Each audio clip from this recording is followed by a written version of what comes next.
epicenter of ideas that matter. The Left Coast Forum is bringing together voices that challenge, inspire, and illuminate, with keynote presentations from people like noted economist Richard Wolff, the man who breaks down capitalism in ways that make sense to working folk like you and me, and Dr. Cornel West will be there, the brilliant philosopher and activist who never stops fighting for justice and speaking truth to power and to the powerless, for that matter. So this isn't just another conference. This is where ideas get tested, where the conversations that shape our future begin. Multiple plenary sessions, dynamic speakers, real talk about the issues that impact our communities, and then some good food and a live band. Saturday, October 25th, LA Trade Tech, Left Coast Forum. The event is free and open to the public, but you must register at our KBLA1580.com website, where you can also peep the plenary topics. The future belongs to those who show up and engage. So don't just think about change, be part of the conversation that creates it. The Left Coast Forum is brought to you by the LA Progressive, the Empowerment Congress, Community Coalition, Partnership for Growth LA, Southwest Voter Registration Education Project, LA Care Health Plan, United Teachers Los Angeles, Black Progressive Action Coalition, St. John's Community Health, the National Lawyers Guild, the Weingart Foundation, and more. Space is limited, so if I were you, I'd register right now at KBLA1580.com. Your voice matters, your presence matters. We'll see you there.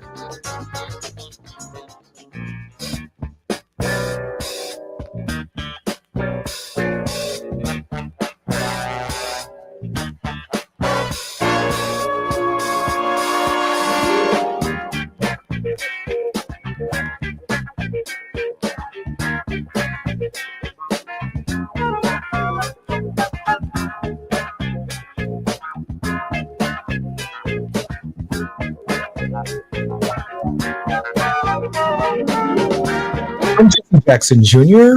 Welcome to the Jesse Jackson Jr. Show on KBLA Talk 1580.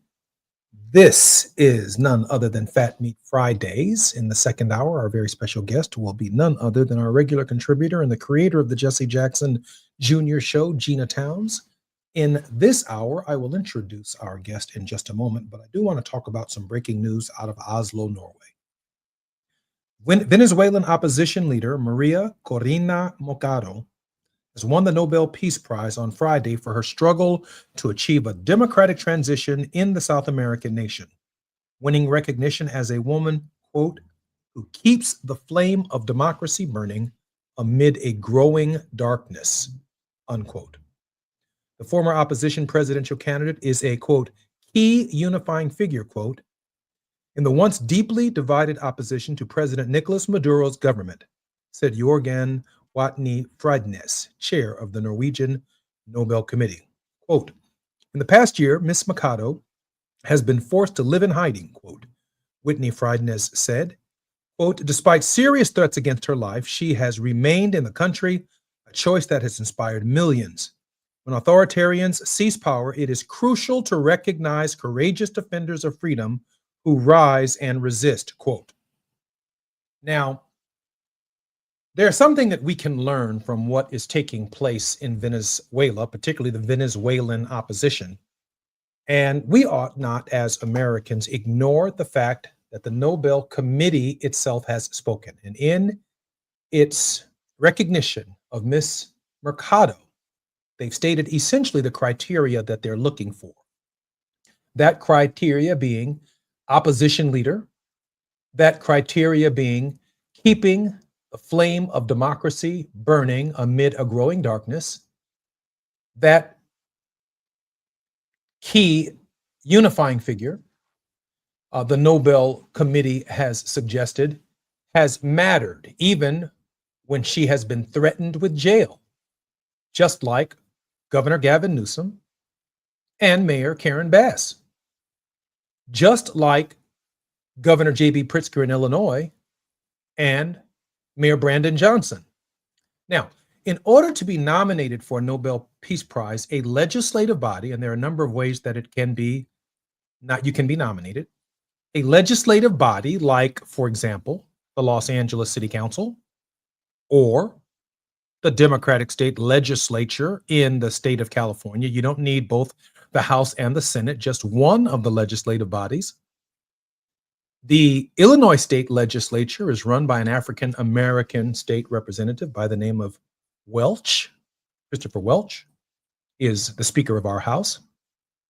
And the city council in the city of Chicago has more than enough African Americans and Latino members and supportive progressive whites who might see it to our advantage to recognize that Gavin Newsom and Karen Bass, Governor J.B. Pritzker, and Brandon Johnson are the equivalent of our resistance leaders, and there are many resistance leaders and marches taking place across the country. But if you really want to poke that bear in Washington, D.C., nominate the four of them for a Nobel Peace Prize. Just nominate them. Donald Trump wants a Nobel Peace Prize. But if these four opposition leaders are nominated for the Nobel Peace Prize, they might fit the exact same criteria that Miss Maria Corina Machado just achieved in her acknowledgement on this day that she has been awarded the Nobel Peace Prize. We must establish, in my opinion, a standard by which that prize is granted in this, what they call growing darkness that is overcoming our nation's politics. I wanted to opine on that just for a moment before I introduce our guest in this hour when we come forward, only because I want the citizens of Los Angeles to think about the possibility of what it would mean if we had alternative candidates in our resistance being nominated for the Nobel Prize, giving the Nobel Committee a choice between the growing darkness itself and the light being provided by Gavin Newsom, Karen Bass, J.B. Pritzker, and the mayor of the city of Chicago, Brandon Johnson. Four outstanding Americans who are holding the ground, keeping their finger in the dike for democracy. I'm Jesse Jackson Jr. When we come forward on the Jesse Jackson Jr. Show, our very special guest will be Diallo Brooks, KBLA Talk 1580. More when we come forward. While you're stuck in traffic, we can at least bring you up to speed on the news of the day. You're listening to Jesse Jackson Jr. only on KBLA Talk 1580.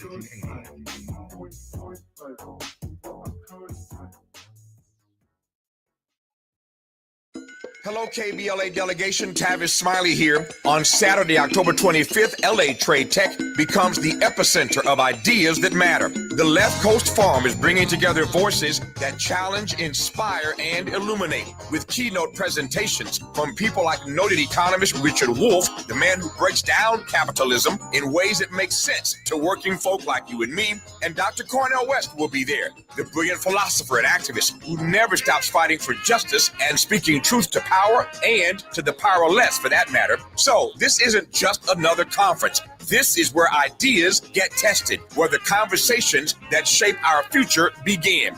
Multiple plenary sessions, dynamic speakers, real talk about the issues that impact our communities, and then some good food and a live band. Saturday, October 25th, LA Trade Tech, Left Coast Forum. The event is free and open to the public, but you must register at our KBLA1580.com website, where you can also peep the plenary topics. The future belongs to those who show up and engage. So don't just think about change, be part of the conversation that creates it. The Left Coast Forum is brought to you by the LA Progressive, the Empowerment Congress, Community Coalition, Partnership for Growth LA, Southwest Voter Registration Education Project, LA Care Health Plan, United Teachers Los Angeles, Black Progressive Action Coalition, St. John's Community Health, the National Lawyers Guild, the Weingart Foundation, and more. Space is limited, so if I were you, I'd register right now at KBLA1580.com.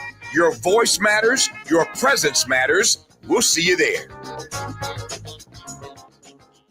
Eric was way behind on his taxes. I owed a lot of money to the IRS, almost $15,000. I tried to make payments. The IRS wasn't satisfied with Eric's efforts, so they came after him full force. They're coming to put a lien and a hold on all my income, my home, my car. I was just overwhelmed at what to do. Then Eric called Optima Tax Relief. When Optima Tax got involved, the calls would stop, the threats would stop. It was easy like 1, 2, 3. Optima's award-winning team of expert tax professionals took care of Eric's problem. I owe $15,000 and now my debt is clean. I don't owe anything. Take Eric's advice. If you have a tax problem, you need to call Optima Tax now. Call Optima Tax Relief for a free consultation. Call 800-919-9077. 800-919-9077. 800-919-9077. Optima Tax Relief. Actual client compensated for sharing their experience. Some restrictions apply. Visit OptimaTaxRelief.com for details. Now back to more of Jesse Jackson Jr. on KBLA Talk 1580.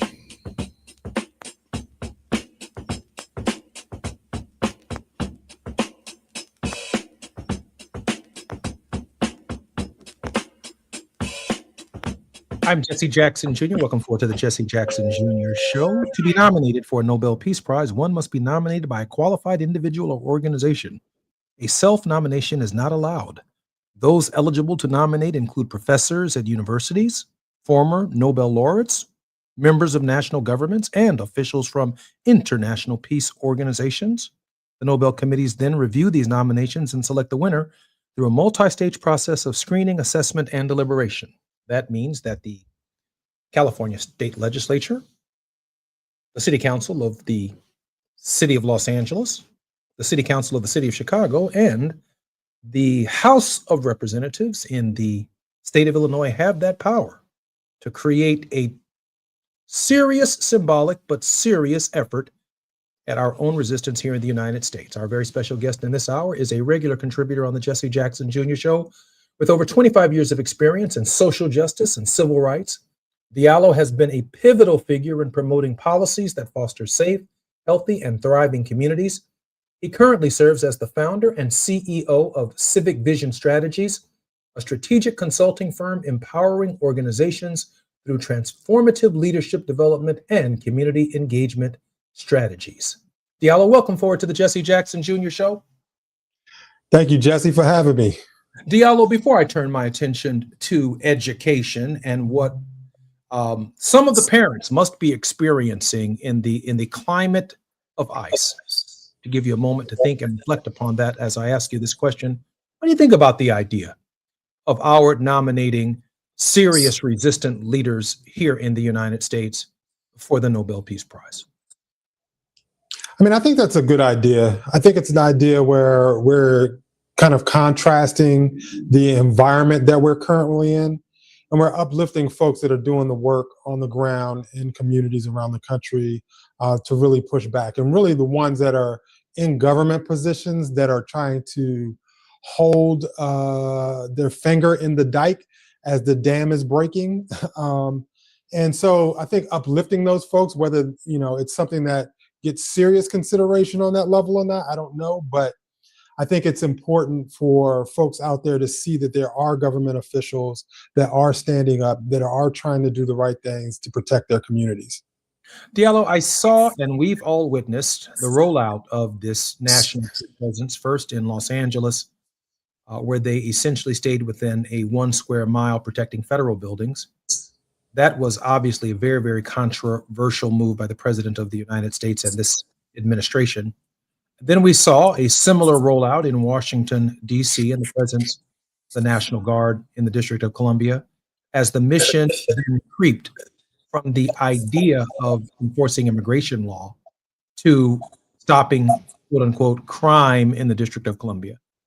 Here in the city of Chicago, we have some combination of the mission creep, which is both immigration enforcement and locking up bus loads of Black folk by pulling them out of their homes without warrants and warrantless searches, repelling soldiers from their helicopters just 3 blocks from my home in South Shore. As an educator and someone who's worked in the education field, I've got to imagine that parents are feeling some significant levels of anxiety about the role that the federal government is playing at the beginning of this school year. Your thoughts, Diallo? So here are a couple of thoughts. If you look at the communities in which these tactics are being used, they're communities that have often been disadvantaged, disenfranchised, left behind in a lot of circumstances. And then to put on top of that the stress and the trauma of an additional police force, almost Gestapo style, coming out of helicopters, military-esque style of policing, it adds to the trauma that some of these communities have already had. And I said this before on a previous show, it would be amazing if our federal government actually put the resources that they're spending on these tactics into things that actually matter within the communities. And so if you look at children going to school, police, ICE agents pulling a mother out of a car in front of a school during a school drop-off or pickup, things of that nature add trauma, not only to that family, but everybody else in that environment. Young people should be in environments where it's conducive to learning, a safe space for them. But increasingly with these tactics, it's not creating safer spaces. It's not creating an environment that's conducive to learning. And it's adding another level of stress on communities that have already been stressed out historically. I can also imagine that parents must be feeling some kind of way about sending their children to school in the first place. I know a number of parades that once celebrated cultural heritages, particularly South American cultural heritages, have been cut. Special days and celebrations the dates have been changed, they've been frozen, owned. I think that one of the profound problems that we're looking at now is the idea that fear is now part of the American experience and process. Your thoughts on the psychological ramifications of that? Yeah, I think the psychological ramifications are deep. And I think it is actually a tactic of the right, is to use these fear tactics. One, it plays on fears on the other side, around constituents that they care about, saying that look at all of these evil folks, we got to take on these extreme tactics because these folks need this action taken upon them. And then psychologically, to parents, to other folks within communities, there's a stress level and a fear level around even just sending your child to school beyond that which existed already. And so this is exacerbating the trauma that young people will have. And young people will remember this experience decades beyond this particular incident. As they continue to grow, they will have this psychological trauma of these police forces implementing these tactics on the ground in their communities every day and in their schools, in front of their schools. Diallo, I can only imagine, and fortunately my children are much older now, and Jesse will be graduating from college, God willing, in May. The anxiety of going to school in the first place, given the rise in school shootings, was already a deeply troubling and traumatic potential experience in public schools and schools throughout our country. We've even seen the same behavior take place in private schools. And in addition to peeling back the onion of gun violence from these lone shooters and students who have mental health problems and challenges on this Mental Health Day in the United States, I posted on that on my Facebook page. That's what this is, a recognition of mental health. Here we have the federal government in a surreal kind of way, adding an additional trauma to the already anticipated trauma associated with what we see repeatedly on the news. And the only solution that we ever truly hear about that, well, it is effective, but increasingly losing effect, is the idea of thoughts and prayers. Yeah, I mean, we're in a moment in our history where we have to really take a hard look at what government should be providing for communities, right? What are the things that we want government to do? So one, we all want safe, healthy, thriving communities. Safety also comes in doing the things necessary to create a safe mental health environment for our young people, an environment where it's conducive to them learning, not conducive to them having increased levels of trauma. And so as we look at what's going on, it is incumbent upon us to really be not only the resistance, but think strategically about what we want our government to look like, what do we want our schools to look like, and then have a very contrasted kind of agenda laid out that contrasts the way that this particular government is operating, the Trump administration is operating in this moment. And that is about the health, the safety, the security of our young people, the security of our families in ways that don't have over policing, that is investing in the things that actually matter, that actually help uplift communities out of the circumstances that they may find themselves in, and not use fear tactics as a tool, as a wedge within our country. You know, Diallo, in this moment, as I listen to you, I'm reflecting upon the idea that the images are so profound that one man gets slammed, gets his face slammed, or his body slammed, or is arrested. The fear and the trauma spreads throughout the nation, almost as if that one individual is treated as an example to perpetuate and spread the fear deliberately. And now we have a government that is also filming and promoting its own online narratives of what they are doing to create that. So there's two sets of fears that are being created. It's fear within the communities that are impacted, whether they're directly or they see it on social media or they see it on the news. But it's also the fear of the other that is created in different communities that are not directly touched by this. And so what they're doing is othering folks. So Black and brown folks, we need these extreme policing tactics to take place in Black and brown communities because there's crime and there's undocumented immigrants in our communities. And so we have to be a part of a narrative shift that changes the way kind of we look at this, and also provide different information for folks, alternative information to folks, so they can see something different than what our government is actually putting out there. The resistance is obviously spreading. Mass marches are taking place across the country. I believe a very large march is scheduled across the country tomorrow. More and more troops are being asked from Portland, Oregon, all the way to the city of Chicago, to Los Angeles, to talk about Baltimore, Maryland, and now the people of New Orleans and Memphis are experiencing the same thing. Diallo, do you see an end in sight? I always think there's an end in sight. I think the optimist in me will always look toward the future. And if we study history, and I know you're a big student of history, we've gone through these moments in our history where different communities have been under attack. We've seen extremism play out in this way. But it is with the courage of the people that we resist, push back, but also create an alternative vision.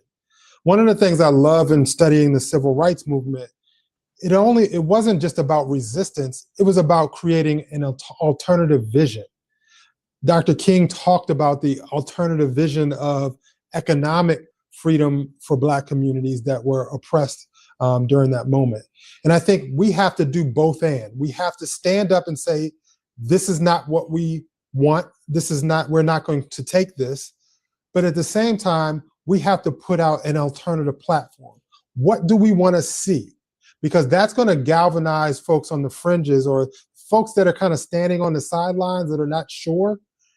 That's a galvanizing point of giving them the tools about the alternative vision that we want to see. We have to resist, but we have to create at the same time, create a vision for the future, what that will look like. And I'm optimistic that we will get there. It's going to be some dark days, some tough times, but It's something that we have to push through, and we also always have to look toward the light. You know, I am particularly impressed with the brilliance of your analysis right there, and it reminds me of something Dr. King said when he said that the end that we seek is pre-existent in the means, which means it's not just about existence. It's also about imagining the way in which we struggle, because we have to do two things at the same time. We have to resist, and we have to offer the alternative vision that you have just suggested. I can't think of a better way of saying that. He said it this way: the end that we seek is pre-existent in the means. The means do not justify the ends. It must be thought through. It must be prayed through. We must conceive nonviolently that our behavior is a factor in the world that we want to build. Exactly. And that is what galvanized people. Folks will come to the table when they can see a vision. And I don't commend the right for any of its tactics and strategies, but one thing that they did is they put together an agenda and they executed an agenda. They're executing that agenda to the T. They put all the pieces in place to execute that agenda. And I think those of us that are more progressive, and I don't even want to say the left, I think that have a more progress-driven agenda for this country and for our lives, must have a real progressive agenda that speaks to the kitchen table issues that folks care about, but also speaks to the vision of a future that is inclusive, that brings us all along into the prosperity that folks dream of. I'm Jesse Jackson Jr. This is KBLA Talk 1580. More when we come forward with the Yellow Bros. You're listening to Jesse Jackson Jr. on KBLA Talk 1580.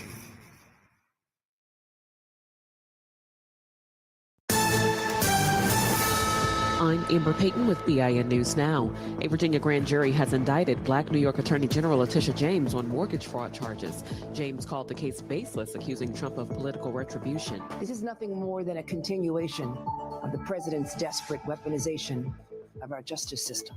U.S. Attorney Lindsay Halligan, a Trump appointee, presented the case just weeks after indicting former FBI Director James Comey. A federal judge has temporarily blocked President Trump from deploying National Guard troops to Chicago for the next 2 weeks. In Memphis, Guard members began patrols today without arrest powers or firearms. Black Memphis Police Chief C.J. Davis plans to use them for traffic control and other non-enforcement duties.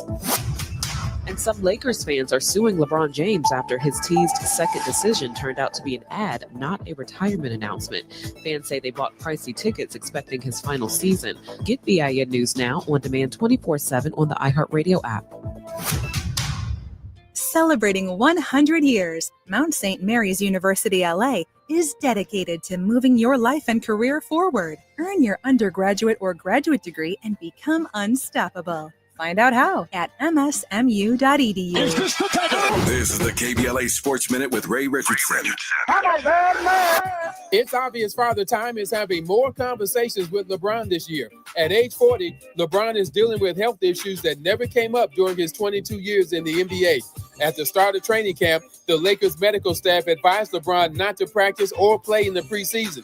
LeBron was diagnosed with irritation in his glutes, the muscles in the rear end. Now LeBron has inflammation in the sciatica nerve, a nerve that stretches from the lower back to the legs and feet. The inflammation will keep LeBron sidelined for at least 3 to 4 weeks. He will miss the Lakers' regular season opener against Golden State on October 21st. LeBron will be 41 in December. He's been one of the NBA's more durable players throughout his career, but Father Time is in LeBron's ear. It's taking LeBron a little bit longer to recover from certain ailments. Lakers Nation needs to get prepared. No debates, no speculation, just the info you need. That's your KBLA Sports Minute. I'm Ray Richardson. More news, opinions, and conversation when we come forward on KBLA Talk 1580.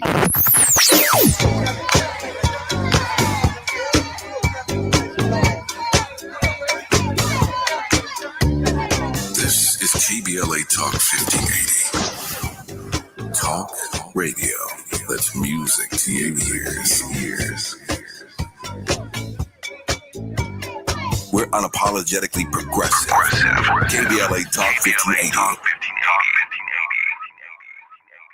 Hello, KBLA delegation. Tavis Smiley here. On Saturday, October 25th, LA Trade Tech becomes the epicenter of ideas that matter. The Left Coast Forum is bringing together voices that challenge, inspire, and illuminate with keynote presentations from people like noted economist Richard Wolff, the man who breaks down capitalism in ways that make sense to working folk like you and me, and Dr. Cornel West will be there, the brilliant philosopher and activist who never stops fighting for justice and speaking truth to power and to the powerless for that matter. So this isn't just another conference. This is where ideas get tested, where the conversations that shape our future begin. Multiple plenary sessions, dynamic speakers, real talk about the issues that impact our communities, and then some good food and a live band. Saturday, October 25th, LA Trade Tech, Left Coast Forum. The event is free and open to the public, but you must register at our KBLA1580.com website, where you can also peep the plenary topics. The future belongs to those who show up and engage. So don't just think about change, be part of the conversation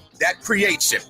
The Left Coast Forum is brought to you by the LA Progressive, the Empowerment Congress, Community Coalition, Partnership for Growth LA, Southwest Voter Registration Education Project, LA Care Health Plan, United Teachers Los Angeles, Black Progressive Action Coalition, St. John's Community Health, the National Lawyers Guild, the Weingart Foundation, and more. Space is limited, so if I were you, I'd register right now at KBLA1580.com. Your voice matters, your presence matters. We'll see you there.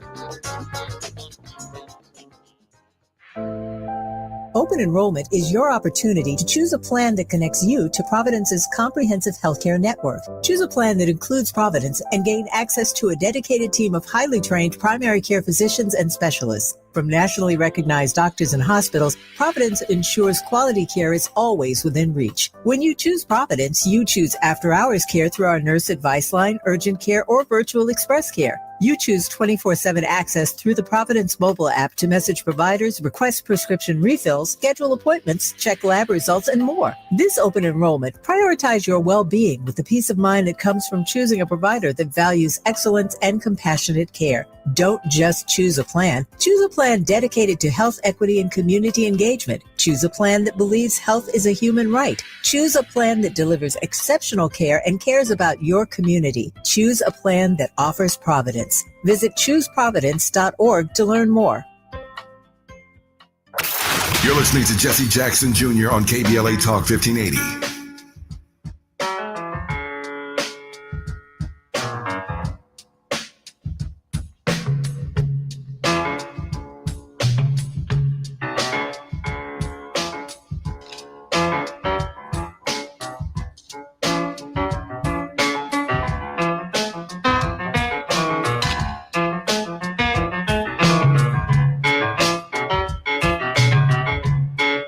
Jackson Jr. Welcome forward to the Jesse Jackson Jr. Show on KBLA Talk 1580. Our very special guest is Diallo Brooks, former Senior Equity Fellow at the Schott Foundation for Public Education. Diallo bridged the gap between national policymakers and grassroots education justice organizations to advance progressive racial justice policies. His fellowship embedded him within the U.S. Department of Education under the Biden administration, where he served as senior executive championing community and equity-focused policies. Diallo previously served as senior vice president of programs and advocacy at the Schott Foundation, leading grant-making and programmatic initiatives for education equity and justice. Diallo, welcome forward to the Jesse Jackson Jr. Show. Thank you, Jesse. Diallo, what are your thoughts about the landscape of education now without federal enforcement? Increasingly, obviously, without the Civil Rights Division of the Justice Department and without a national education department that the Secretary of Education is determined to dismantle, I can only imagine that some of the organizing that was easier to do through the Department of Education is now taking place one school district, one school at a time, without the kind of coordination necessary to build a more perfect union. Yeah, it's going to be definitely a hodgepodge landscape. And let's be clear, our landscape was definitely a hodgepodge landscape even before, because education is a local function. But you had a federal government that filled gaps, provided some civil rights oversight and support around, leadership, training, around curriculum, things of those natures that the federal government provided connection to.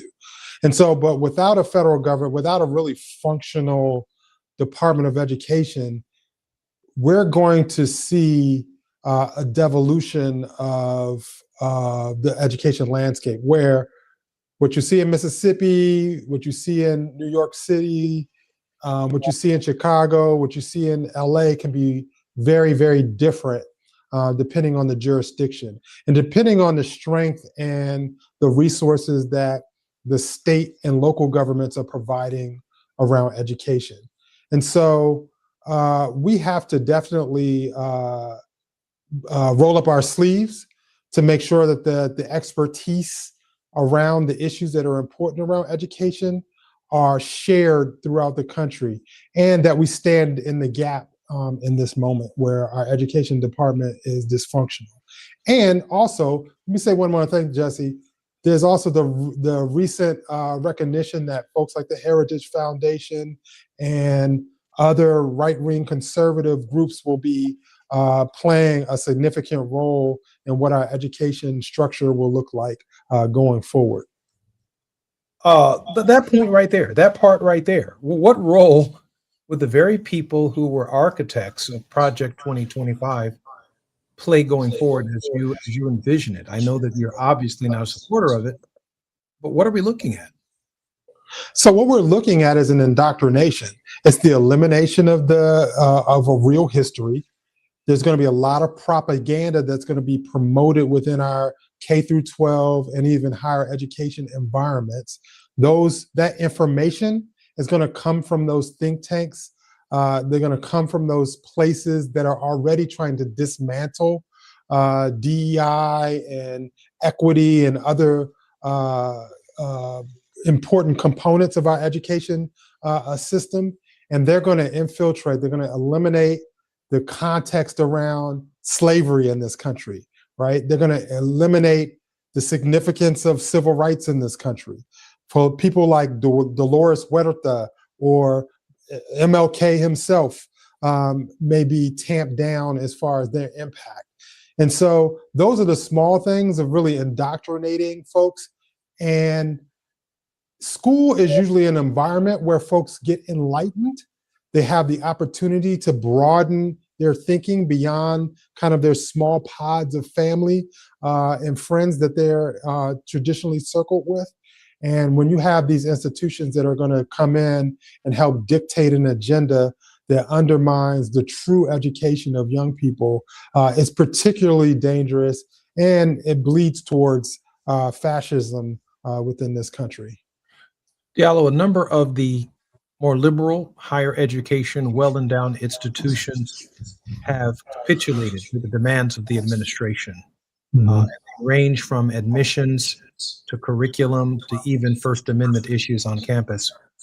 What do you see as the future in the realm of higher education when the big so-called liberal arts institutions seem incapable or unwilling to confront the resistance or to join the resistance against the authoritarian? The dollar is a mighty, mighty foe, right? The dollar is a mighty, mighty foe. It's a mighty, mighty tool. And the federal government is using the power of money, the money that is allocated toward higher education, and they're weaponizing that toward higher education institutions. And some of these institutions that we call liberal institutions have also had kind of an interesting history as it relates to not only the resistance, but just who is involved in that process, right? They're very elitist. They're very disconnected from oftentimes communities. And so in this moment when they're sitting on large endowments, in this moment where it is important for folks to stand up, to exercise their power in a moment where there's communities that are fragile. It's important for them to stand up. And I would implore them to really think about this moment, what it means for the legacy of those institutions, if they capitulate to this administration. We need folks to stand up. We need folks to be bold. This is not a moment to stand on the sidelines. This is not a moment to shrink, because the very existence of our democracy is at stake. And education is a cornerstone. It's a pillar of a free functioning democracy. And I think our representation. I know that Attorney Barbara Arnwine on October 15th, before the U.S. Supreme Court, is leading a march, a resistance, a speak out, a protest at the Supreme Court, given that the hearing for the Louisiana versus Calais or Robinson versus Calais case, which seeks to undermine the Voting Rights Act of 1965, could very well alter the number of African Americans in the Congress of the United States. And that body in the Congress has been the single largest proponent of federal coordination and civil rights in the schools themselves. As you know, the Federal Education Department did not come into existence until after Brown versus the Board of Education, and more specifically, 1979. That's how there's been a U.S. Department of Education. And the champions of the U.S. Department of Education, before the Hispanic Caucus was founded, was the Congressional Black Caucus. And now you find the Hispanic Caucus, the Congressional Black Caucus, and so many of the other minority caucuses united around the idea that it is federal enforcement through the Department of Education that is responsible for the limited level of justice that we have achieved in our public education system. Your thoughts before we come forward? In just a moment when we come forward. When we come back from the break, I'd like to hear your thought on the politics of what it means to undermine the Voting Rights Act in the struggle for education. I'm Jesse Jackson Jr. You're listening to the Jesse Jackson Jr. Show. My very special guest in this hour is none other than Diallo Brooks. More on KBLA Talk 1580 when we come forward.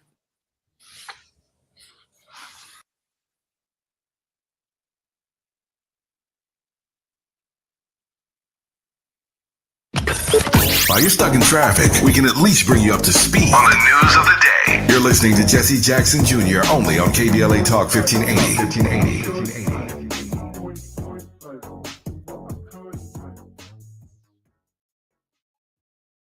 Donald Trump has all but declared war on California, sending in a National Guard, blocking disaster relief, and cutting funds to our colleges. And now, he and Texas Republicans are trying to rig the next election by stealing congressional seats from black voters in states like Texas. They want to rig these elections, and they want the power that gerrymandering provides. Seriously, look it up. But Prop 50 is how we fight back. It gives Californians the power to fight fire with fire and beat Trump at his own game. Prop 50 creates temporary emergency congressional maps that level the playing field and protect the power of black votes. Not just in California, but across the country. Your vote matters, and the whole country is counting on California to lead. So use your vote to protect our power, our history, and our future. Vote yes on Prop 50 by November 4. Ad paid for by Yes on 50, the Election Rigging Response Act, Governor Newsom's Ballot Measure Committee, Ad Committee's top funders, HMP for Prop 50, and Fund for Policy Reform. Established in 2020 during a time of deep racial unrest across our state and country, the Black Freedom Fund was created to make sure that leaders and organizations working to support Black communities and build power have the resources they need to stay in the fight for the long haul. We believe that those closest to the issues impacting our communities know best how to solve them. That's why in just the last 5 years, we've granted more than $45 million to over 200 grassroots organizations across California. That is the largest collective investment in Black organizing in history, and we're just getting started. We are clear-eyed and committed, more now than ever, to our people, our power, and our possibility. Join us in creating a future where Black people harness their full power to shape their lives and realize a just world for all. Learn more at fundblackfreedom.org. That's fundblackfreedom.org. The Black Freedom Fund is proud to sponsor Conversation Live Altadena Rising with James Farr on KBLA Talk 1580. Hey there, Los Angeles. This is James Lucky Jr., publisher and editor of Los Angeles News Observer. Are you hungry for news that matters to you in the African-American communities of Los Angeles? Well, buckle up, because we got the scoop you've been craving. Stay in the know and never miss a beat with our free weekly publications conveniently available near you. Or hop on the digital wave and become an exclusive subscriber at OGNSC.com. Don't forget to join the party on Instagram and Twitter at OGNSCINC for behind-the-scenes access and sizzling updates. No more FOMO. Let's stay informed, connected, and empowered together. KBLA Talk 1580. We've got a lot to talk about. KBLA Talk 1580, connecting you with services and solutions. The Los Angeles Regional Food Bank is on a mission to fight hunger and provide nutritious food to those in need across our community. They partner with federal, state, and local programs advocating for better policies and funding for critical hunger relief programs like Cal Fresh, the Emergency Food Assistance Program, and the Child and Adult Care Food Program. The food bank works with coalitions and local representatives to make sure hunger is addressed in every district of LA County. They also run nutrition education campaigns, raise hunger awareness, and source nutritious food for distribution, all while supporting regulations that allow food pantries to operate safely. Want to help? Visit lafoodbank.org or call 323-234-3030 to volunteer or find a food bank near you. Together, we can ensure that no one goes hungry in Los Angeles County. This is a community call to action from KBLA Talk 1580. Nationwide is so much more than a great insurance company. They're one of America's largest financial services companies. Like how I'm more than Saquon Barkley, the NFL's reigning leading rusher, I'm also the NFL's leading husher. Shh, hush up back there. Wow, I might have just set the hushing record. Well, almost. For your insurance and financial needs, Nationwide is on your side. Nationwide Investment Services Corporation, member FINRA, Columbus, Ohio. Now back to more of Jesse Jackson Jr. on KBLA Talk 1580.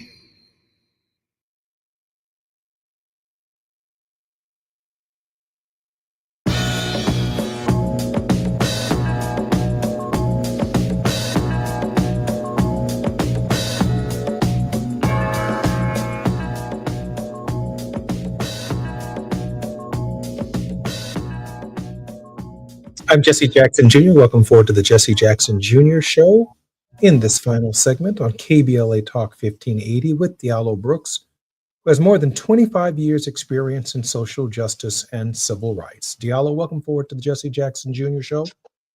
Thank you, Jesse. Diallo, as you know, in the final 3 minutes of the program, I'm going to ask you to give us a word of hope. But before we get to that final 3 minutes, I did have a question just before we came forward, and that was the relationship between the political empowerment of groups who are really largely, since the Voting Rights Act of 1965, responsible for the desegregation of Congress itself. It really wasn't about the shape of the congressional districts, the Voting Rights Act. It was about giving African Americans and Hispanics and those who have historically represented inferior school districts, districts that had ghettos and barrios and trailer parks in them, an opportunity to have their voices heard, to fight for resources for these communities that had been historically neglected. And I am not unmindful of the history after Brown versus the Board of Education, where the state of Virginia in some of its counties even made the argument that they don't have to have a public education system at all, rather than desegregate. With that said, without federal enforcement, there's always the possibility that the country could slip back into a logic of states' rights, local control, including but not limited to, we don't have to have an education system at all, let alone educating Blacks, Hispanics, working class, and poor white folk. Mm-hmm. Your thoughts, Diallo? So my thoughts on this is it's a very serious moment in our history. We have already taken steps backward. So let me be clear. Many years ago, working for another organization, there was a lot of push around what our federal judiciary looks like, right? Who sits in those seats? And oftentimes we didn't pay attention to that because fighting for the federal courts wasn't the kind of hot, sexy issue to fight for. Fast forward, conservatives have put in judges on the district court level all the way up through the Supreme Court. Those folks, if you noticed, when asked questions around the validity of the decided case of Brown v. Board, were non-committal. They didn't want to answer that question because strategically they know that the historical fight around Brown v. Board created a space where it was a more inclusive environment, right? An environment where more of us could have access, not just in education, but across the board. It opened up the floodgates around that. And you look at the civil rights victories and other victories, the voting rights victories, those opened up access for those of us that have been often left behind to have our voices elevated in the political discourse. We're in a moment where those voices are being tamped out because they know that the resistance is connected to those voices, those people, those boots that walk through the halls of Congress on both sides, that walk in the White House, that walk in our federal judiciary, that those voices are the opposition. Those are voices of reason. And they cannot have the power and control that they want if they continue to have those voices. So they're doing everything they can do. It is their agenda. It is a 50-year-old agenda to roll back all of those provisions that prevent them from having the power that they want. They're executing it now. They're in execution phase. They failed to win. They lost in state legislatures. They lost in governor's races, but they built the momentum. They proliferated the issues that they cared about in all of those spaces until they got to the point where they were able to win. We're at a tipping point. We have to stand up. We have to be a part of not only the resistance, but a visioning of the future we want to see. And it does not mean sitting on the sidelines, sitting on our hands and being quiet in this moment. You know, before I get to your word of hope, I just want to say that, first of all, how much I appreciate you. But I also want to share with you that my mind requires two things: the expectation of hope, the infinite possibility of what we can become, i.e. building a more perfect union. But I also prepare my mind for the possibility of disappointment. I don't like the ebbs and flows between that which I hope for and then the letdown, the disappointment. There's such a dark space in that letdown and in that disappointment. So to anticipate it, I prepare for the hope that Democrats might regain control of Congress. It is hard for me to imagine all that we've been through, that if we don't regain control of Congress or right course the trajectory of this nation, just how disappointed I would be. Because for them to still have Congress, for us to still have 4 more years or 3 more years or 2 more years of Donald Trump is going to be that kind of letdown. Our hopes and expectations are that everything is going to go our way, while Donald Trump continues to put pressure on blue cities, on the Voting Rights Act, on the Education Department, and members of our coalition. But then I think I also, in this hope dynamic, Brother Brooks, have to prepare myself for what Dr. King called the possibility of infinite disappointment. Right. Well, I'll say this. Hope without action is futile. Hope without having action and tangible strategy behind it is futile because we're just hoping, we're wishing. Yeah. We hope something will happen. Yeah. And, you know, based on your Christian belief and my Christian belief, it is the action that is required to realize that faith. right? It is the tools that we've been given inherently that allow us to overcome. We have overcome before. We will overcome again, but it requires strategy. It requires action. And if you want to put it in the party context, Democrats have to do their job differently. They cannot be the status quo. They can't stand in the middle and act as if change is going to come. They have to engage. They have to listen. And then they have to execute on what communities really, really want. And they can't be on both sides in order to win. In order to win, we have to push forward. We have to listen to the streets. We have to listen to the ground, to those barrios and those neighborhoods and those communities across the country that are yearning for change.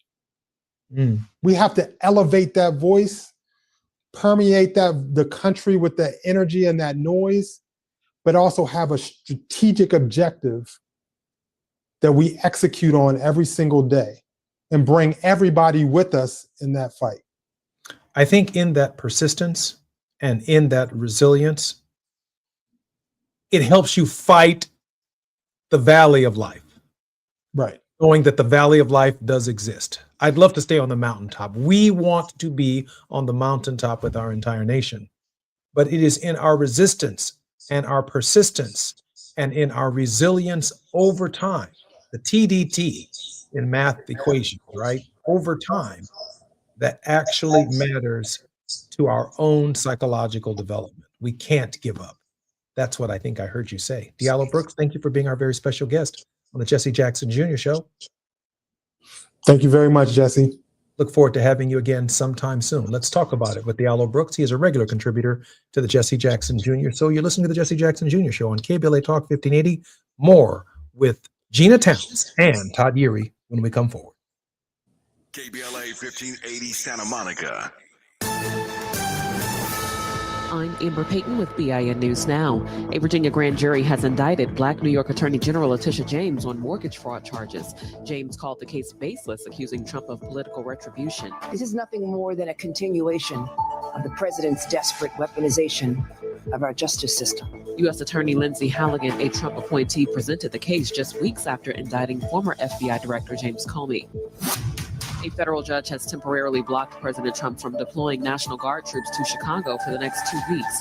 In Memphis, Guard members began patrols today without arrest powers or firearms. Black Memphis Police Chief C.J. Davis plans to use them for traffic control and other non-enforcement duties. And some Lakers fans are suing LeBron James after his teased second decision turned out to be an ad, not a retirement announcement. Fans say they bought pricey tickets expecting his final season. Get BIN News Now on demand 24/7 on the iHeartRadio app. Celebrating 100 years, Mount St. Mary's University LA is dedicated to moving your life and career forward. Earn your undergraduate or graduate degree and become unstoppable. Find out how at msmu.edu. This is the KBLA Sports Minute with Ray Richardson. It's obvious Father Time is having more conversations with LeBron this year. At age 40, LeBron is dealing with health issues that never came up during his 22 years in the NBA. At the start of training camp, the Lakers medical staff advised LeBron not to practice or play in the preseason. LeBron was diagnosed with irritation in his glutes, the muscles in the rear end. Now LeBron has inflammation in the sciatica nerve, a nerve that stretches from the lower back to the legs and feet. The inflammation will keep LeBron sidelined for at least 3 to 4 weeks.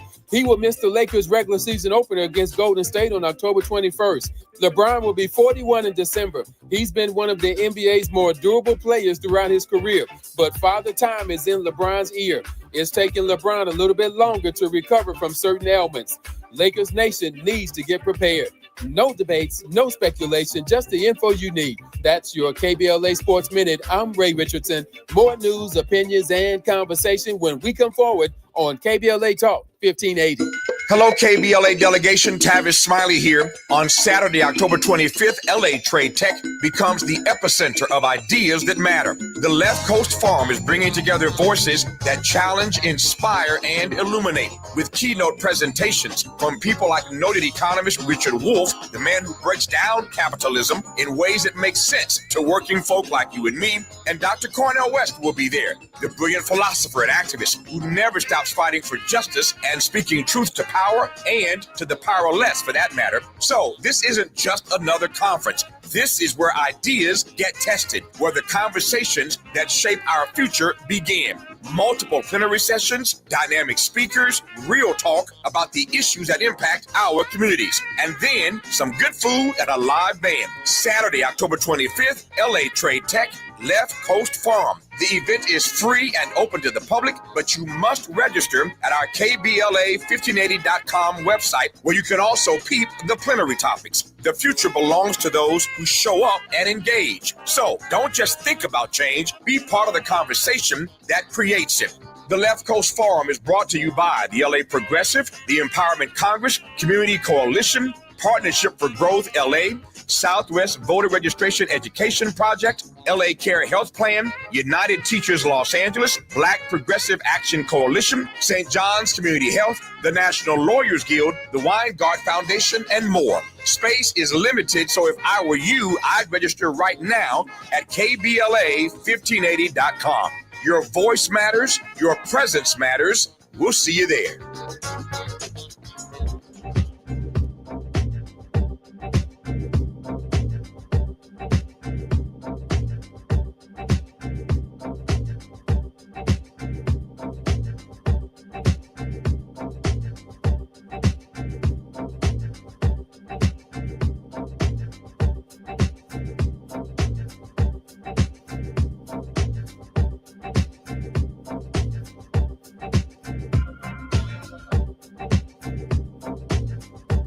I'm Jesse Jackson Jr. Welcome forward to the Jesse Jackson Jr. Show. This is Fat Meat Fridays on the Jesse Jackson Jr. Show. Gina Towns, my co-host, is the president and CEO of 519 Productions and the executive producer, creative director, and program director of the Jesse Jackson Jr. Show on Smiley Audio Media's KBLA Talk 1580.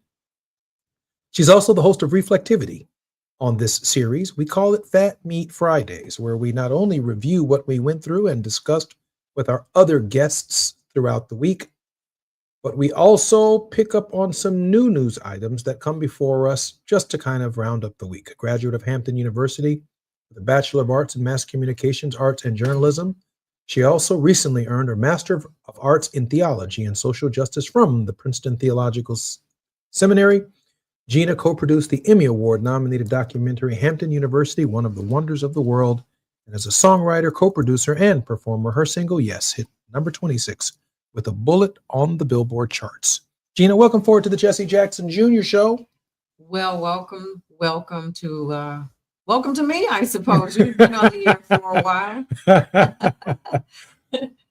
You guys had a great conversation in the last hour, you and Diallo. Yeah, Diallo's really something, and his knowledge of the nation's education system, its history, the integration of the federal rules and standards that have changed the course of education matter in the current dialogue as we witness the unprecedented anti-education, anti-intellectual environment that is being established and promulgated and promoted by this administration. So Diallo's contribution has him in great demand, and we're grateful on the Jesse Jackson Jr. Show that he can contribute on education issues to our show once a week, twice a week, or once every 2 weeks, because that's just how quickly the news cycle around education is actually changing. Absolutely. Well, he is a host on our monthly series called Let's Talk About It. And if you go to our podcasts that are on Apple Podcasts, you can find them at KBLA and Spreaker. You will find Diallo Brooks and much, much more if you download the Jesse Jackson Jr. Show. Gina, I understand that Reverend Dr. Yeary has reached out to us regarding a critical issue that has surfaced since we last had him on Wealthy Wednesdays with Dr. S. Todd Yeary. Yeah. Dr. S. Todd Yeary is the president of the Yeary Firm, a Maryland-based litigation and government relations firm, and also serves as senior pastor of the Douglas Memorial Community Church of Baltimore and affiliates. Dr. Yeary is also former chief executive officer of the Rainbow Push Coalition, the international affairs organization founded by the Reverend Jesse Jackson, who celebrated his 84th birthday just this past Wednesday. He's in our prayers as he struggles with Parkinson's, but I'm particularly honored to welcome Dr. Todd Yeary forward to the Jesse Jackson Jr. Show. Dr. Yeary? It is always good to be with you on Fatback Friday. Listen, and it's Todd, we are really going to get some greens in a pot for you so you can have some fat back. This is fat meat, but it's still fat meat, I suppose. One thing I know about you right now is not only do you have one foot in the courtroom and one foot in the pulpit, you've got both feet at the driver's pedals in your car. Yeah, because I'm going to the barbershop. Now, listen, you can't show up at church on Sunday and not have it all together. So I have competing interests. And while you're talking about my greens, I'll take smoked turkey if you don't have anything else, but I prefer. I'm just going to leave it right there. I understand. I prefer. Okay. Dr. Yeary, we have about a minute and a half before we come forward. Give us a brief take on what's going on with the firefighters. And of course, when we come forward, we will we'll dig deeper into it with the history and the knowledge that you want to share. Dr. Yeary?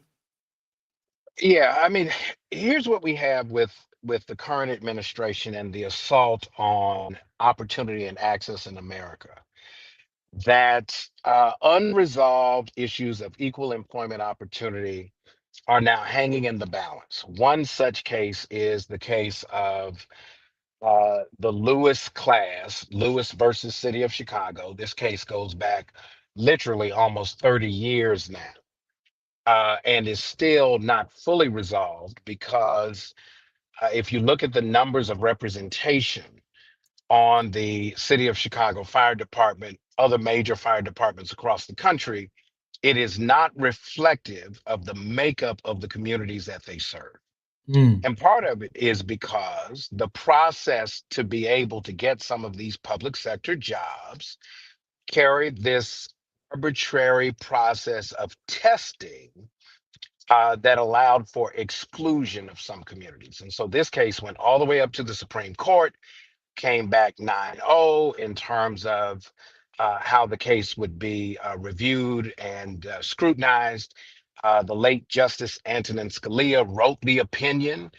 Hard to get a 9-0 in your favor with Justice Scalia. And yet we're still dealing with this issue to this day. So I'll give a bit more about the history, but it is something that is going on real time. And it is poignant because of where we are in terms of this current federal administration. Looking forward to continuing this conversation. Gina? I'm Jesse Jackson Jr. on KBLA Talk 1580.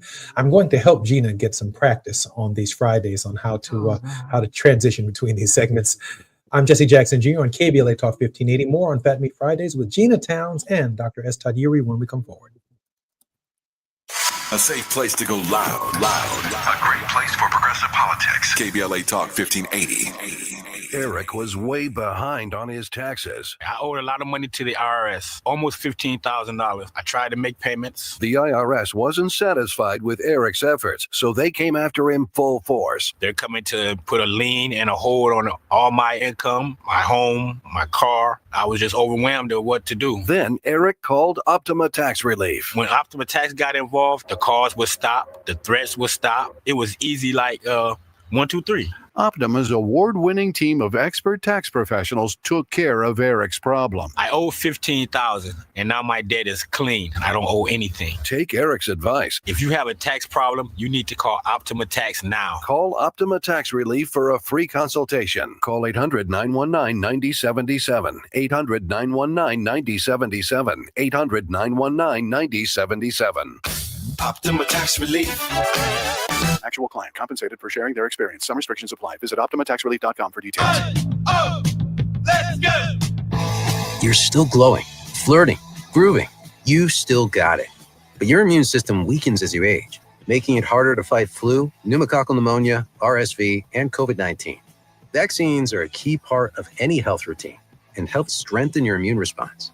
Ask your doctor or pharmacist which vaccines you need. Schedule in minutes at vaxassist.com. Sponsored by Pfizer.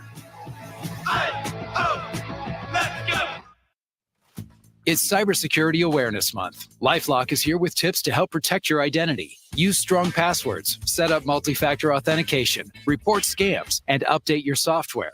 And for comprehensive identity protection, LifeLock is your best choice. LifeLock alerts you to suspicious uses of your personal information and fixes identity theft, guaranteed, or your money back. Start your protection today with a 30-day free trial at LifeLock.com. Use promo code NEWS.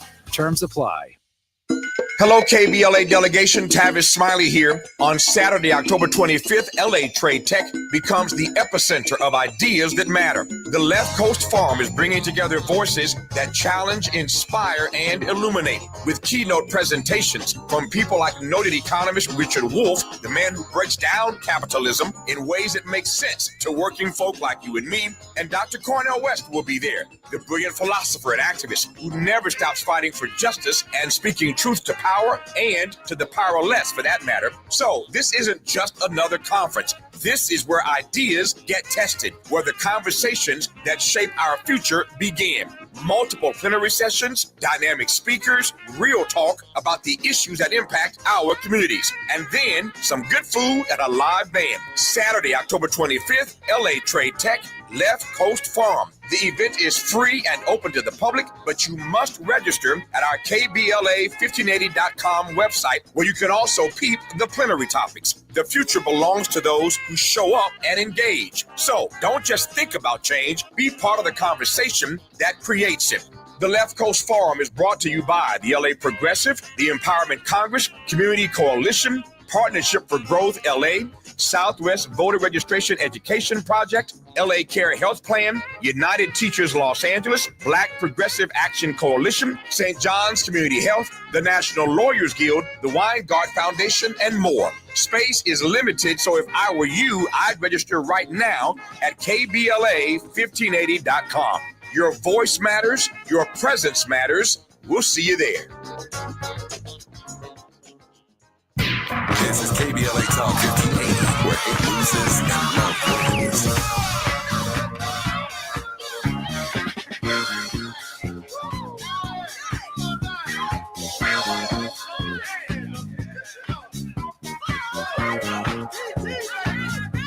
I'm Jesse Jackson Jr. Welcome to the Jesse Jackson Jr. Show on KBLA Talk 1580. In this episode and edition of Fat Meat Fridays with Gina Towns. Gina transitioned her skills into full-time ministry in Chicago and later in Atlanta. She spent a decade as an executive marketing, fundraising, and events director at Morehouse School of Medicine, where she helped to raise millions of dollars and foster goodwill. A member of Delta Sigma Theta sorority, Kappa Tau Alpha Journalism Society, and Alpha Kappa Mu, Gina is listed among who's who among American women. Gina, welcome forward to the Fat Meat Fridays. Hi, show. Jesse Jackson Jr. We are at Reflectivity for our week. We are reflecting with Dr. S. Todd Yeary. Dr. Yeary, just before the break, we were discussing the challenge of being a firefighter in the modern era, represented by unions who don't necessarily reflect their membership. Well, you just framed it in a way that requires a bit more analysis. Let me start with the obligatory protocol. Let me go oop and make sure that I honor correctly. You know, I don't want no trouble on these airways. So here's the deal. Let's go back in time. If we understand the evolution of the building of a Black middle class, a lot of it was built upon access to public sector jobs, which provided stability and longevity in terms of pension, but also allowed the opportunity to demonstrate competency to even qualify. There's this notion in America that equal employment opportunity is a way to provide unqualified people an opportunity to get a job or just find a hustle. So what happened with the 1995, yes, 1995, 30 years ago, same year that the Million Man March took place, almost 30 years ago to this day, coming up on October 16th. There's a test given, and the city of Chicago arbitrarily sets a standard. Who would be well qualified, who would be qualified, who would be not qualified. So let's take well qualified and not qualified out of the equation. If you were qualified, many of those who fell within the qualified scoring, which the city set, were denied opportunities. And so some of the individuals, Arthur Lewis was the lead plaintiff in the Lewis versus City of Chicago case, went to court to say that to exclude folks who had taken the exam based on the opportunities available at that time was discriminatory, particularly when we look at not only disparate effect, but disparate impact. The city argued that the candidate's complaint was not timely, and the Supreme Court determined that every time the city hired from that candidate list was a new violation, particularly if the testing process was violative of the Civil Rights Act of 1964 under Title VII. The plaintiffs prevailed. Out of that, 111 persons by way of lottery were selected for jobs as part of the settlement. But now here we are at version 2.0 of that ruling, where we're starting to look at not only who gets in the door, but what does their career trajectory look like? If I've been denied opportunity, by the time the case settled and the injunction was entered, the 1995 exam, it was now 2011. 16 years pass. Now you have the effect, the ongoing effect of discriminatory conduct, and you want to say to these 111 who will ultimately get a hiring opportunity that your progression is going to look much different than somebody else who took the exam in 95 and let's say they got hired in 99. We're still fighting over that. The reason this is important is that part of the construction of the settlement was that the union contract with local number 2 would include Appendix G. Now, this is particularly important to us in this space because, Congressman, your father was a part of helping to facilitate the process of resolving the 1980 dispute. This is how far back this goes. So you've got a 1995 test, that's 30 years ago. You've got a 1980 strike, that's how far back we have issues, and we still don't have them resolved to this day. And so here's where we are. The City Council of Chicago, the committee, the Workforce Committee, has basically approved officially the proposal of the updated union contract. And this contract draft omits the section of the contract that addresses the remedy of disparate employment opportunities in the city of Chicago. And so Todd, this conversation. How widespread is this? How widespread is this problem? Let me quote Childish Gambino. This is America.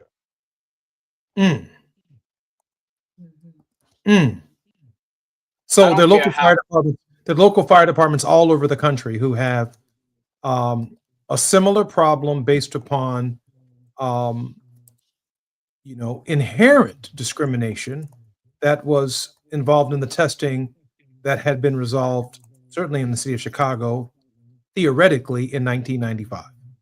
But we're still looking at closing the gap from those 121 firemen who were denied access to their hiring practice in 1995. We're still dealing with it in 2025. We're still dealing with the residual effects of institutionalized exclusion and discrimination writ large. This applies specifically to public hiring with the Chicago Fire Department. There's a similar case in New York with the Fire Department of New York. It is the reality that what the nation is grappling with in real time, right here today, is the ongoing effect of the conditions that not only fueled your father's work that we've kind of inherited to some degree, but also the reality that, equal justice under law is just not equal. It never has been. And so we've got a lot of work to do. Gina? Todd, as I'm listening to this issue, while it may be specific to firefighters, as we are discussing, it really permeates things like testing scores to get into law school and medical school. And so you saw a shift at some point from having to take the SAT to the ACT, and which ones were more amenable or to maybe not test at all. And so the equality issue, and I think maybe that's what's at the bottom of all of this, is that we continue to try to strive for equality. And some people are just tired of the whole notion of Black people having equality, let alone equity. Well, you hit on it, right? Testing is at the root. Testing, whether you're talking about, quote, standardized testing or literacy testing, where you got to guess jelly beans in a jar, testing has been used to exclude, as a matter of initial review, folks who can do. Now, if I'm the oppressor and I get to make the exam, then I'm going to craft the exam to my benefit. And so whether it's the SAT, the LSAT, the GMAT, the GRE, all of them have gone through these periodic reviews because the algorithms that are used to define and design them are designed in the same rubric of the oppression and discrimination that happens on the streets every day. So the de jure question, according to the law, that's what that means, by right, is different than the de facto question of what's taking place in fact. It is, with this caveat. We've never seen an offense to the de jure analysis, the legal analysis by a high court, than what we've seen today. And it's kind of embodied in the dissents that we've seen coming from Justice Ketanji Brown Jackson.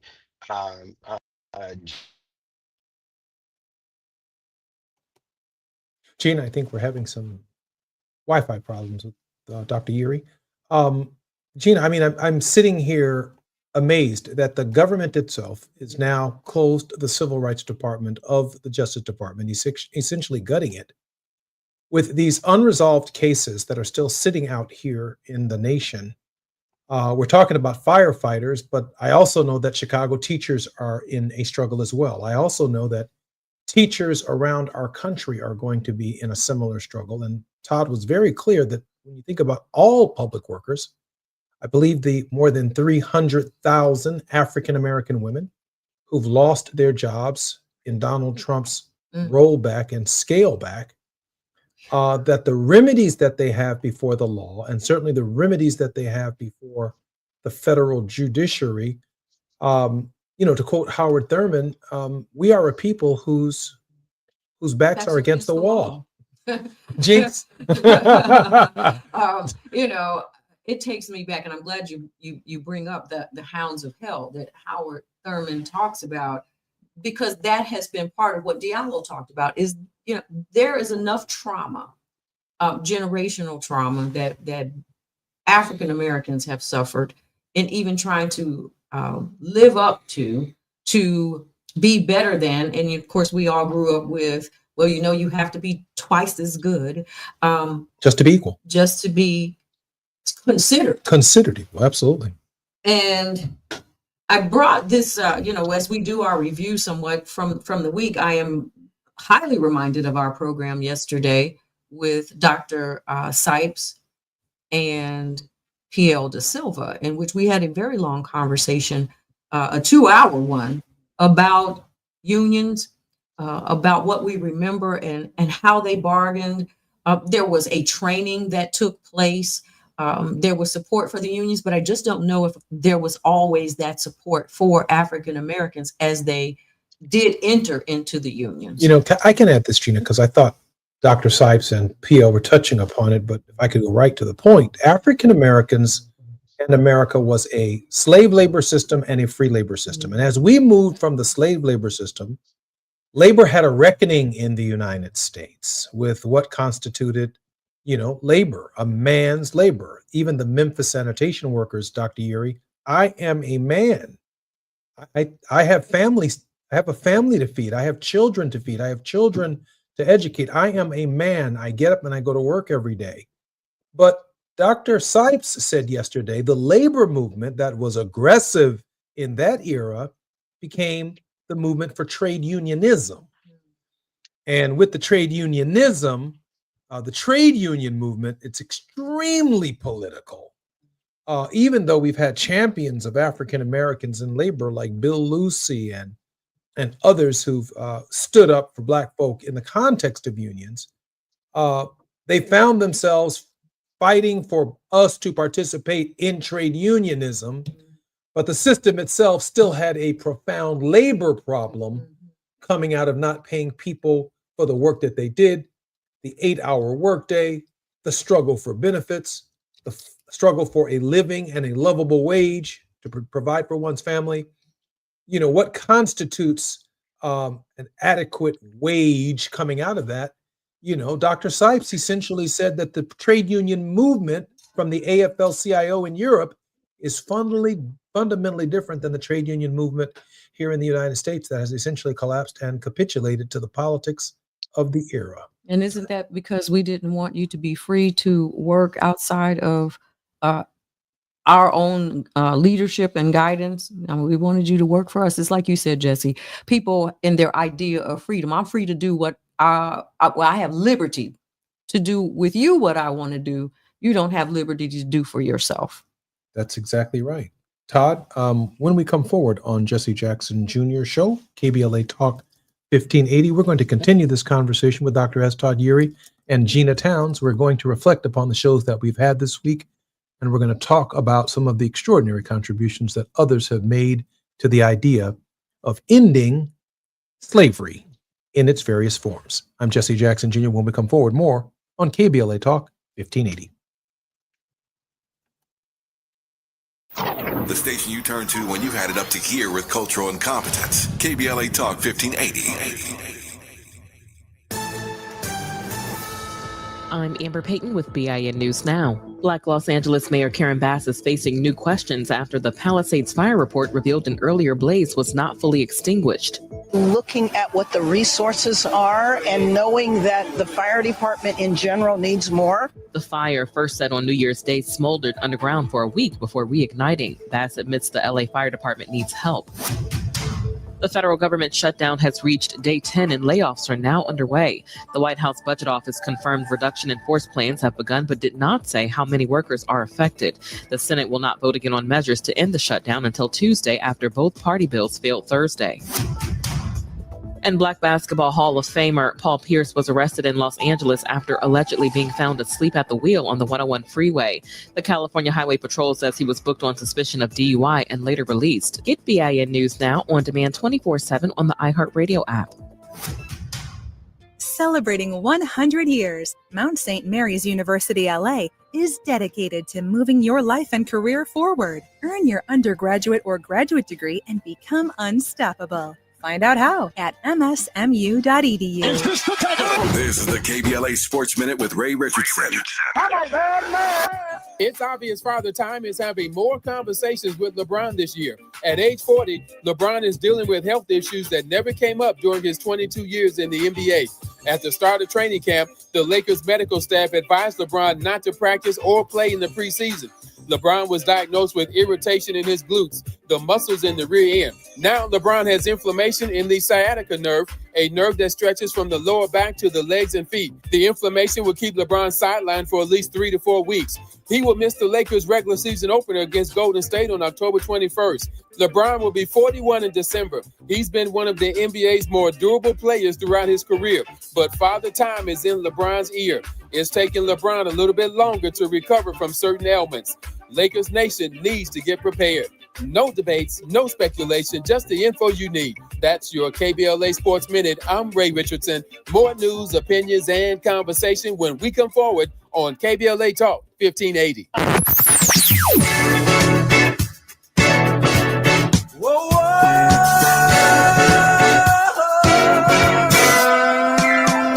This is KBLA Talk 1580. Talk radio. That's music to your ears.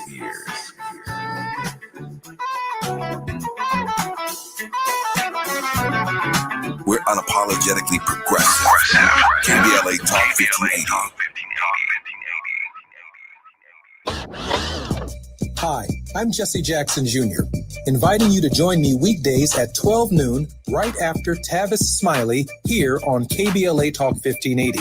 As a law school graduate and a theologian with a firm grasp of our body politic given almost 2 decades in Congress, my show is the fresh new home of an authentic, uncompromised quest for transformation and salvation, both personal and collectively, as I vigorously interrogate the theological and symbolic meanings embedded in our society. I promise to leverage my knowledge of history, theology, and both international and domestic issues to imagine an inclusive vision for the future, which I hope will inspire all of us to pursue life, liberty, and the pursuit of happiness as a given, not just an aspiration.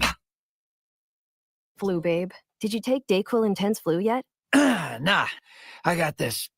Ugh, okay, I don't got this. You stay on the couch, and I'll grab the DayQuil. Undo your flu symptoms with DayQuil Intense Flu. DayQuil Intense Flu provides powerful relief of your flu symptoms. I'm ready for that to-do list. Wow, you do got this. DayQuil Intense Flu. The daytime coughing, aching, fever, under your flu medicine. Use as directed. Keep out of reach of children. It's Cybersecurity Awareness Month. LifeLock is here with tips to help protect your identity. Use strong passwords, set up multi-factor authentication, report scams, and update your software. And for comprehensive identity protection, LifeLock is your best choice. LifeLock alerts you to suspicious uses of your personal information and fixes identity theft, guaranteed, or your money back. Start your protection today with a 30-day free trial at LifeLock.com. Use promo code NEWS. Terms apply. Find a righteous rage and don't be afraid to say what you see. We're KBLA Talk 1580.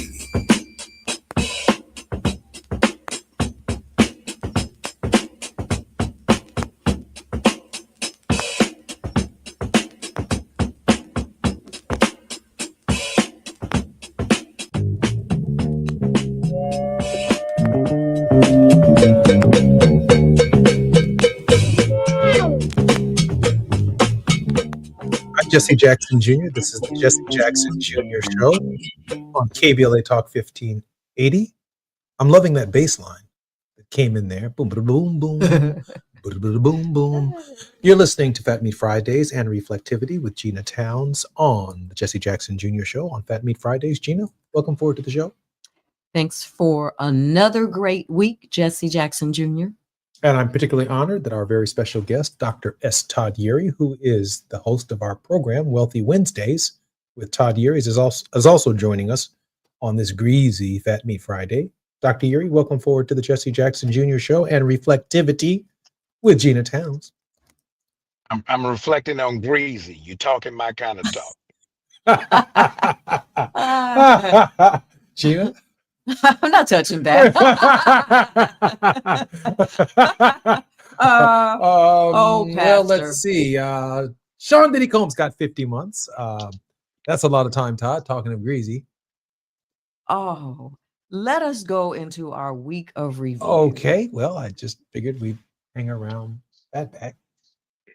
Collard greens, a little cornbread. Jerry curls. So, we celebrated Reverend Jackson's birthday. Yes, we did.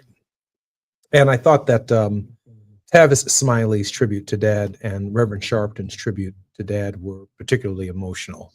Tavis, the last time he was in town, spent some very private moments with my father while he was at the hospital, and it was moving for Tavis. It was moving for Dad, who sometimes, you know, isn't very audible, doesn't open his eyes on some days. He's kind of in a state where he's very present. His mind is functioning, but there is a darkness. And when he heard Tavis's voice, he opened his eyes. I mean, it's got to be one of the most recognizable voices in America, and certainly in talk radio, but anywhere in the world. And he looked over at Tavis. He held his hand. He didn't want to let go of it. And that was a beautiful moment. And Tavis reflected upon that on the show. And Reverend Sharpton reflected upon the history that he has shared with Reverend Jackson since he was 12 years old as a young preacher, and just how much Jesse Jackson means to him and the influence that Reverend Jackson has had over his life, and how, you know, it changed his life, and how he has dedicated himself and has emerged probably as the most recognizable and preeminent African-American leader in the nation today, with tremendous platforms and tremendous reach and tremendous respect from our community, but communities that far exceed beyond our community. And I'm so glad to see Reverend Sharpton, Reverend Dr. Todd Yeary, and yes, Tavis in his own way continuing the work of Jesse Jackson. Dr. Yeary, your thoughts about Reverend Jesse Jackson on his 84th birthday? I'm chuckling out loud. As you know, I was in Chicago this week. I went by to see Reverend yesterday before leaving. And as we would typically see in the office, the news is on. He's listening to what's going on in terms of the conditions in the world. When your brother Jonathan, Congressman Jackson, came by, I think we were all having a conversation. And interestingly, your dad, you know, opens his eyes, he looks around, he sees who's there, and then he starts talking. Now, you know, when your father starts talking, there's an instruction in there somewhere. And he was talking about the political reality of this effort to try to reconfigure the House by doing mid-decennial redrawing of districts across states. And your father, ever so present, was very clear that we can't get so caught up in the emotion of party politics that we disconnect from the obligation of politics to address ongoing concerns, be they race, gender, ableism, ageism, that to a great degree, our politics in America is not failing just some of us, it's failing all of us. And your dad was still very present. And I could look, you know, when your parents say something and you know you hear them, but you're trying to pretend that you don't hear them, you go, huh? I said huh a lot yesterday before I went to the airport, and I was like, man, this clock ain't moving fast enough for me to go get on this airplane, because this dude's gonna give me an assignment in about 2 good minutes. But he's still very passionate and still very present. Our challenge is who, as they say in sports, who's next up to step in and take this banner forward. He loves him some Reverend S. Todd Yeary. And rightfully Thank you so. for your friendship with the Reverend Todd, and we're so grateful for you and your contribution on this show. Yeah. Gina, on Tuesday, Barbara Arnwine raised this question of October 15th of the Robinson versus Clay decision. And I know that Reverend Jesse Jackson, if he were capable, he would be there with Barbara. He would be demanding that Todd Yeary come on down from Baltimore and be there with Barbara. He would ask Al Sharpton to be there with Barbara. That's like Jesse Jackson living in the flesh, isn't it, Todd? He would have you there with Barbara in front of the Supreme Court, wouldn't he? Todd? I think we might have lost Todd. Well, he would have you there, Gina Towns, for sure. He would. But before we get to Barbara, I just wanted to make one last comment on the issue of Parkinson's and the fact that Reverend Dr. Todd Urey, Deacon Extraordinaire, Esquire, really was even braced. And I think what Yeah, you that's see, not past tense. He'll do it today. Don't get it he'll twisted. do it today. If he did it before, he Can you can hear do me? it. Yes, we can. Parkinson's, Alzheimer's, dementia are very difficult diseases. I am reminded to talk about that because today, October 10th, is World Mental Health Day. And so when we see our loved ones in situations where these are diseases that affect the mind, certainly it takes a toll on our own mental health. And so we give observation and raise awareness to the importance of mental well-being. This is an effort to advance mental health, education awareness, and advocacy against the social stigma of dealing with our mental health. We do have to remember that we're not alone, especially when we are in our alone moments and dealing with our ailing parents. You know, I was talking with Congressman Jonathan Jackson the other day in Kankakee, Illinois, and he's thinking about offering an amendment based upon our own family's experience that when you have an aging parent or an elderly parent, it seems only right, Dr. Urey, that younger children of these parents should be able to put their parents on their health care. I think it's a great amendment. I think it's a great idea because those who've borne the burden of our developments and our lives ought not be struggling with care at this stage, at their most vulnerable stage of their lives. Dr. Urey? It is a critical point, and I think he should do it because one of the greatest contributors to the depletion of generational Black wealth is the exorbitant cost of senior care. Yeah. When I watched my mother and her siblings go back to take care of my grandmother, they were in rotation. My grandmother never had to leave her home. But now the burdens are such that you have to commit so much of wealth accumulation to even get senior care. Yes. That many people end up with watching their loved ones die broke because we've lost our sense of humanity to make sure that they're taken care of in their senior years. It's a big deal, and I'm all for, look, put that bill out there and let's go for it. I mean, it's actually true. There was a time, and I'll take my mom, for example. She taught for 35 years. And she came from a generation where you really didn't have to worry about paying for anything. My mother did not have hospital bills when she went to the hospital because everything was paid for.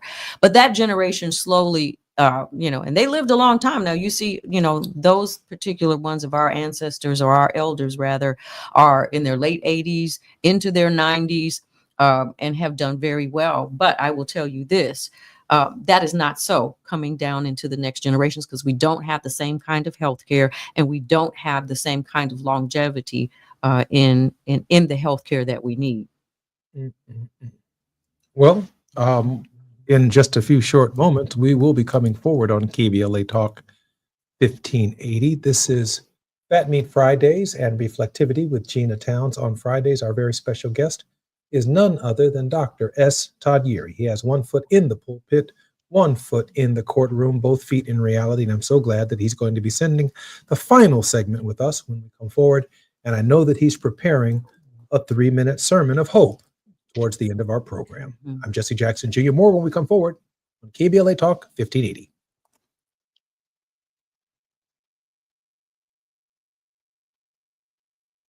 Say the quiet part out loud. KBLA Talk 1580. Donald Trump has all but declared war on California, sending in a National Guard, blocking disaster relief, and cutting funds to our colleges. And now, he and Texas Republicans are trying to rig the next election by stealing congressional seats from Black voters in states like Texas. They want to rig these elections, and they want the power that gerrymandering provides. Seriously, look it up. But Prop 50 is how we fight back. It gives Californians the power to fight fire with fire and beat Trump at his own game. Prop 50 creates temporary emergency congressional maps that level the playing field and protect the power of Black votes. Not just in California, but across the country. Your vote matters, and the whole country is counting on California to lead. So use your vote to protect our power, our history, and our future. Vote yes on Prop 50 by November 4th. Ad paid for by Yes on 50, the Election Rigging Response Act, Governor Newsom's Ballot Measure Committee, Ad Committee's top funders, HMP for Prop 50, and Fund for Policy Reform. Think Verizon, the best 5G network, is expensive? Think again. Bring in your AT&T or T-Mobile bill to a Verizon store, and we'll give you a better deal. Now, what to do with your unwanted bills? Maybe turn them into paper airplanes headed to See Ya Never AT&T and T-Mobile. Jokes aside, the best 5G network has you covered with the most ways to save on plans, streaming, and phone deals. So bring in your bill to your local Verizon store, and we'll give you a better deal. Rankings based on Root Metric True Score report dated 1H 2025. Your results may vary. Must provide a postpaid consumer mobile bill dated within the past 45 days. Bill must be in the same name as the person who made the deal. Additional terms apply. At Charmin, we heard you shouldn't talk about going to the bathroom in public, so we decided to sing about it. Light a candle, pour some wine. Grab a roll, the soft kind for a little me time. Charmin Ultra Soft Smooth Tear. Wavy edges for my rear. So let the softness caress your soul. Just relax, you're on a roll. Let her rip. Charmin Ultra Soft Smooth Tear. Charmin Ultra Soft Smooth Tear has the same softness you love. Now with wavy edges that tear better than the leading one-ply brand. Enjoy the go with Charmin. Yeah. The California Crusader newspaper would like to thank all of our subscribers for their support throughout the years, proudly serving the South Los Angeles and South Bay areas for more than 40 years. The California Crusader is a multicultural, Black-owned, adjudicated newspaper that focuses on providing newsworthy information to the people in our community. We're constantly looking for ways to assist businesses in our community to connect with our subscribers. We provide low-cost, effective ways to promote your business with our reasonable and affordable advertising rates. You can participate by suggesting, sharing, and submitting your stories on the California Crusader newspaper Community Share Facebook group page, or visit our website at cal-cruise-news.com. That's calcruisenews.com. Then click on the Submit Now button located on the top right corner of the homepage, or text CCN to 42828. Again, text CCN to 42828. The California Crusader newspaper, working together to build a better community for our future. Subscribe today. KBLA Talk 1580. We've got a lot to talk about. KBLA Talk 1580, connecting you with services and solutions. Worried about eviction? You have rights, and Stay Housed LA can help. Stay Housed LA is a partnership between LA County, the City of Los Angeles, and local service providers. From Lancaster to Long Beach, we're here to help you with tenant education workshops, legal clinics, free legal services for eligible tenants, and online resources about tenant protection laws. Don't face eviction alone. Call our hotline at 1-888-694-0040. That's 1-888-694-0040. Or visit stayhousedla.org. Stay Housed LA, keeping Los Angeles residents in their homes. Stay Housed LA, your rights, your home, our community. This is a community call to action from KBLA Talk 1580. Is your loved one at the hospital or in a nursing home? Have they developed bed sores, fallen, or worse? These are things your family members should be protected from. Bed sores, falls, and dehydration are almost always the result of negligent care. If this has happened to your loved one, call Zoran at Basic Law Group at 800-215-1234 or visit basiclawgroup.com. The consultation is free, and if they don't win, you don't pay. That's 800-215-1234. We're not for everybody, but we're for everybody. You're listening to KBLA Talk 1580.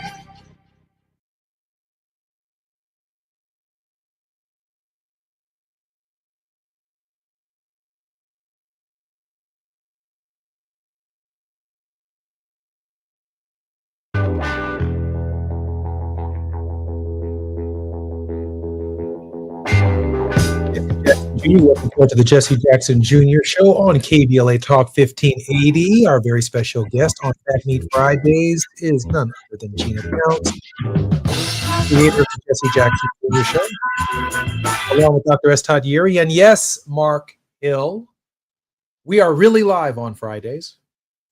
We are the only live show on KBLA on Fridays. So thank you for your query. And we're glad to give you a shout out to confirm that we are present. Gina, are we present on Fridays or what? We are present, and we invite you to like, follow, and subscribe to KBLA and the Jesse Jackson Jr. Show. Dr. Yeri, are we live, Dr. Yeri? You're driving somewhere. You better be alive. Listen, if we weren't live, nobody schedules to have me as a guest on Friday sitting in traffic going through the tunnel. This is not by accident. Dr. Yeri, we had a really interesting conversation with Dr. Ron Daniels, who laid out an amazing outline of the importance of the Congressional Black Caucus this year, but he also acknowledged that there were some fairly significant problems and concerns given his decades-long career of observation, activism, engagement, and even having run as a presidential candidate in the state of California himself.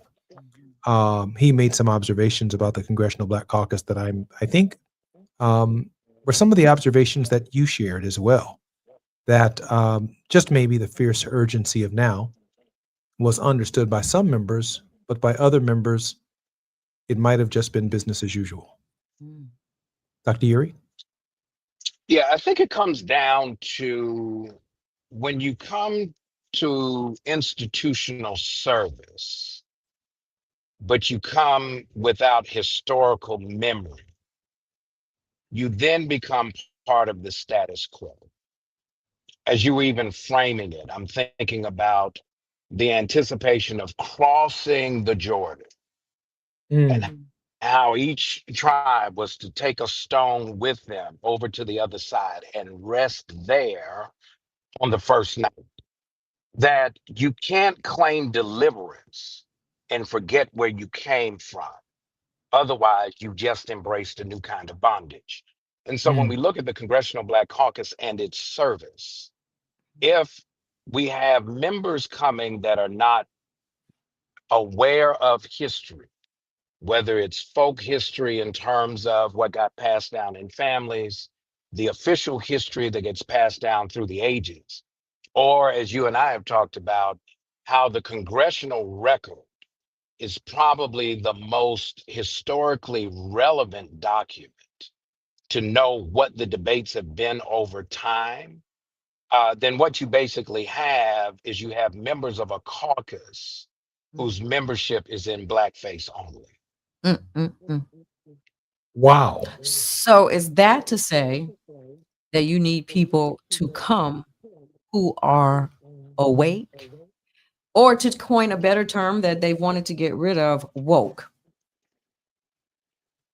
Well, I think they need to take a history test because the way they pulling books off the shelves, which books have you been reading? Because if you are reading the history as it's outlined in the 1776 project, but you forget the 1619 project, then we have to be suspect with your analysis and your ability to be critically aware of the hustle when it comes down. And if you've just totally abandoned, you've become so sophisticated that you've forgotten your street sensibilities, then what you've become is a provocateur of someone else's agenda, which means you cannot be trusted. And therefore, we have to figure out by way of process how to get someone in that represents our interests. I think that's absolutely right. Now, the way I have framed it came from this show with Dr. Johnny Mack on his World House work, his World House project, and his vision. Dr. Mack said that all of us are in time, but we are in time, watch this right here, over time. From the history of our people, it places us in this moment. And we're either going to be right on time, we're going to envision another time while we're in time, we're going to work towards something that's going somewhere, or to Kamala Harris's point, in time, you may come in bright, articulate, scholastically sound, politically correct, but you're almost, Todd, of no use whatsoever to the Negro struggle, which requires an understanding of history over time. And to that extent, Gina, when Todd Yeri says we got to test some of these Negroes with a history test, because I mean they're great in the present, but they may not be in time on the questions from 1619 to the present that makes the present and makes us worthy of what God has for us to do in the present. Gina? I absolutely get it. It one term that we haven't heard too much about is critical race theory since all of this started happening. And in that framework of let's get rid of everything that has to do with talking about the history of the United States. I totally agree. I mean, and perhaps what should happen is when you get to Congress, there is a historian there who can give you a history lesson so that you are all operating on the same page so that you understand and you can't be coerced, bought out, intimidated about doing what's right by the people who elected you to be there. Dr. Uri, we have about 3 minutes before the top of the hour. That was a hint towards you, Yeah, historian. Doc. You were the historian in Congress. I appreciate that, Gina. That's so kind of you. Dr. Uri, we need a word of hope. Hey, here we go. On Fatback Friday, because I like the hard part of the meat. I can carry it with me. It lingers a little while. It gives me some flavor. In the book of Joshua, chapter 1, about verse 11, there's a commandment. Joshua says to the people, the King James Version says, prepare ye victuals. The translation is prepare provisions.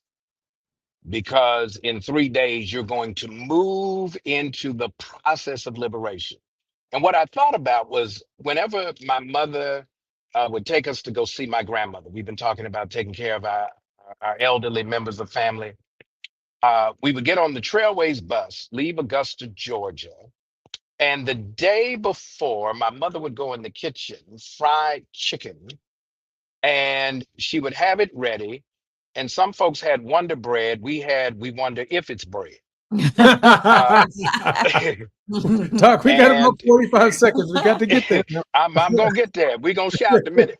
And she would put it in aluminum foil, but she was prepared for the journey because she knew we were going somewhere.